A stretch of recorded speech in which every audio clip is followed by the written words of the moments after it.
thinking more about Elijah and Elisha. When Elisha asked the prophet if he could have a double portion of his spirit, Elijah said that he asked a hard thing. But if he saw Elijah ascend, he would have that. When you compare that with Paul and what Paul taught in the book of Ephesians, that if we can see the ascension of Jesus Christ, if we could understand that the same power that raised him up and took him up into glory is on us right now, all in this world, then we can enjoy the power.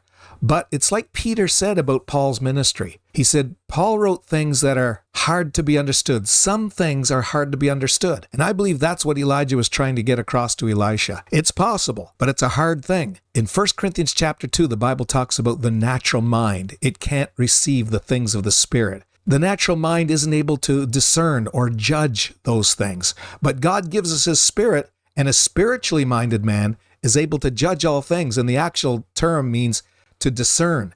They can understand.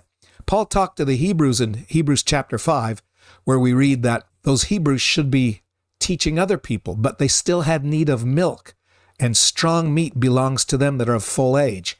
And they had to go over the principles of the doctrine again. They just weren't spiritually mature. And he had many things to talk about Melchizedek, but they weren't able to receive them. Jesus even said, I've got many things to tell you, but you're not able to receive them now. But when he, the Spirit of truth, has come, he'll guide you into all truth. But the only problem with that is now that the Spirit has come, you can still remain naturally minded. You've got to strive and seek and pray, especially pray, because Paul said, I'm praying for the eyes of your understanding to be opened. Elisha prayed for his servant to see those horses and chariots of fire all around them in this world, just like Elisha himself saw Elijah go up by the same chariots and horses of fire. So the key is that we've got to learn and become more spiritually minded. And that's a hard thing for a lot of people because they remain naturally minded. But it all depends on you. It's possible. But if you'll focus on the things of God, pray and ask God to open up his word to you, he'll give you revelation about the things in the word, and you'll start to understand and receive insight. Even Jesus said, who do men say that I am? And none of the apostles knew except Peter. He said, you're the Christ, the Son of the living God.